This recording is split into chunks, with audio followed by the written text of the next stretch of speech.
جو شخص یہ چاہتا ہے کہ وہ عذاب الہی سے چھوٹ جائے، ثواب و رحمت کو پا لے اور جنتی ہو جائے، اسے چاہیے کہ وہ اپنے آپ کو دنیاوی خواہشات سے روکے اور دنیا کے آلام و مصائب پر صبر کرے۔ اللہ تعالیٰ قرآن مجید میں ارشاد فرماتا ہے، واللہ یحب الصابرین، اللہ صبر کرنے والوں کو محبوب رکھتا ہے۔ ناظرین اکرام، صبر کی کئی قسمیں ہیں۔ اللہ کی اطاعت پر صبر کرنا، حرام چیزوں سے رک جانا، تکالیف پر صبر کرنا اور پہلے صدمے پر صبر کرنا وغیرہ۔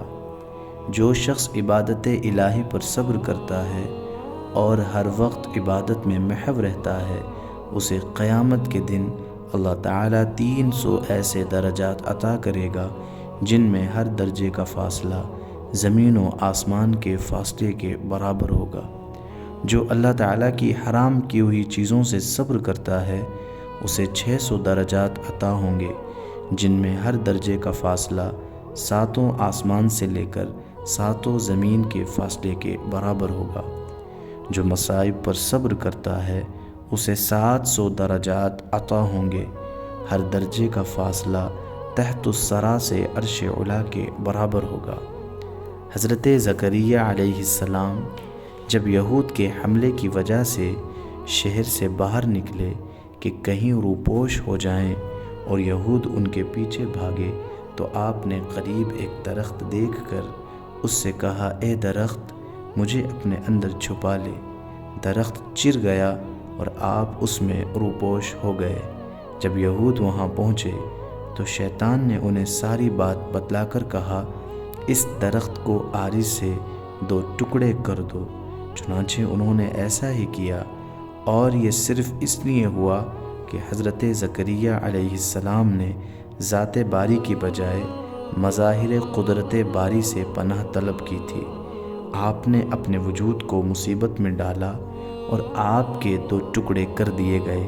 حدیث قدسی میں ہے کہ اللہ تعالیٰ فرماتا ہے، جب میرا کوئی بندہ مصائب میں مجھ سے سوال کرتا ہے، میں اسے مانگنے سے پہلے دے دیتا ہوں اور اس کی دعا کو مقبول کر لیتا ہوں، اور جو بندہ مصائب کے وقت میری مخلوق سے مدد مانگتا ہے، میں اس پر آسمانوں کے دروازے بند کر دیتا ہوں۔ حضرت جنید بغدادی رحمۃ اللہ تعالی علیہ کا قول ہے، مصائب عارفین کا چراغ، مریدین کی بیداری، مومن کی اصلاح اور غافلوں کے لیے ہلاکت ہیں۔ مومن مصائب پر صبر کیے بغیر ایمان کی حلاوت کو پا نہیں سکتا۔ حدیث شریف میں ہے، جو شخص رات بھر بیمار رہا اور صبر کر کے اللہ تعالیٰ کی رضا کا طالب ہوا، تو وہ شخص گناہوں سے ایسے پاک ہو جائے گا جیسے کہ اپنی پیدائش کے وقت تھا۔ اس لیے جب تم بیمار ہو جاؤ تو عافیت کی تمنا نہ کرو۔ حضرت معاذ بن جبل رضی اللہ تعالی عنہ سے مروی ہے کہ جب بندہ مومن کسی بیماری میں مبتلا ہو جاتا ہے تو اس کے بائیں شانے والے فرشتے سے کہا جاتا ہے کہ اس کے گناہوں کو لکھنا بند کر دو۔ دائیں شانے والے سے کہا جاتا ہے کہ اس کے نامہ اعمال میں وہ بہترین نیکیاں لکھو جو اس سے سرزد ہوئی ہیں۔ حدیث شریف میں ہے، جب کوئی بندہ بیمار ہو جاتا ہے تو اللہ تعالیٰ اس کی طرف 2 فرشتے بھیجتا ہے کہ جا کر دیکھو میرا بندہ کیا کہتا ہے۔ اگر بیمار الحمدللہ کہتا ہے تو فرشتے اللہ کی بارگاہ میں جا کر اس کا قول عرض کرتے ہیں۔ ارشاد الہی ہوتا ہے، اگر میں نے اس بندے کو اس بیماری میں موت دے دی تو اسے جنت میں داخل کر دوں گا، اور اگر صحت عطا کی تو اسے پہلے سے بھی بہتر پرورش کرنے والا گوشت اور خون دوں گا اور اس کے گناہوں کو معاف کر دوں گا۔ بنی اسرائیل میں ایک نہایت ہی فاجر و فاسق انسان تھا جو اپنی بدکرداریوں سے کبھی باز نہ آتا تھا۔ اہل شہر جب اس کی بدکاریوں سے عاجز آ گئے تو اللہ تعالیٰ سے اس کے شر سے محفوظ رہنے کی دعا مانگنے لگے۔ اللہ تعالیٰ نے حضرت موسیٰ علیہ السلام کی طرف وحی بھیجی کہ بنی اسرائیل کے فلاں شہر میں ایک بدکار جوان رہتا ہے، اسے شہر سے نکال دیجیے تاکہ اس کی بدکاریوں کی وجہ سے سارے شہر پر آگ نہ برسے۔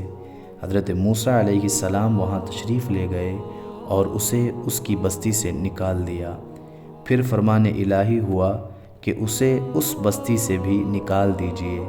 جب حضرت موسیٰ علیہ السلام نے اس کو اس بستی سے بھی نکال دیا تو اس نے ایک ایسے غار میں ٹھکانہ بنایا جہاں نہ کوئی انسان تھا اور نہ ہی کسی چرند پرند کا گزر تھا۔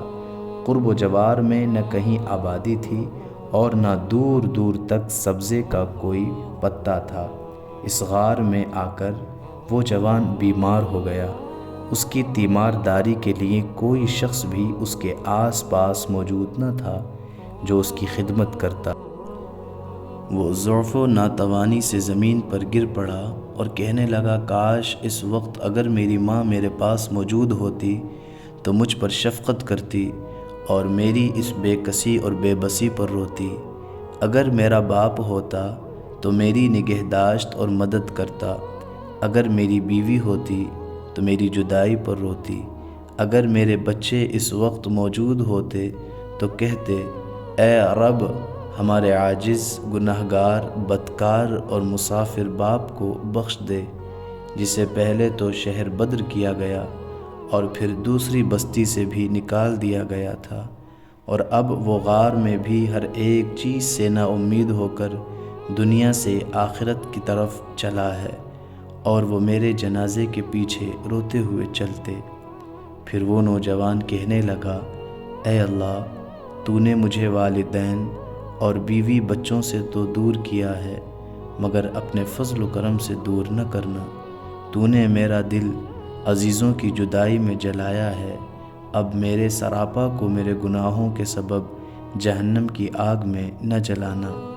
اسی دم اللہ تعالیٰ نے ایک فرشتہ اس کے باپ کے ہم شکل بنا کر، ایک حور کو اس کی ماں اور ایک حور کو اس کی بیوی کی ہم شکل بنا کر، اور غلمان جنت کو اس کے بچوں کے روپ میں بھیج دیا۔ یہ سب اس کے قریب آ کر بیٹھ گئے اور اس کی شدت تکلیف پر تعسف اور آہوازاری کرنے لگے۔ جوان انہیں دیکھ کر بہت خوش ہوا اور اسے مسرت میں اس کا انتقال ہو گیا۔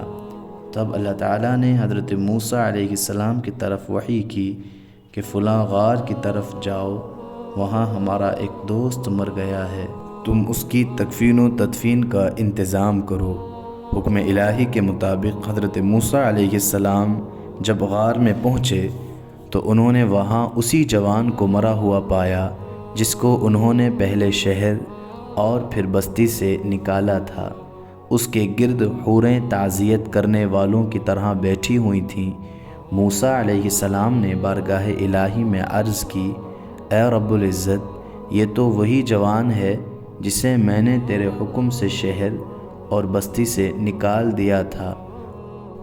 اللہ رب العزت نے فرمایا، اے موسیٰ، میں نے اس کے بہت زیادہ رونے اور عزیزوں کے فراق میں تڑپنے کی وجہ سے اس پر رحم کیا ہے، اور فرشتے کو اس کے باپ کی اور حور و غلمان کو اس کی ماں، بیوی اور بچوں کے ہم شکل بنا کر بھیجا ہے، جو غربت میں اس کی تکلیفوں پر روتے ہیں۔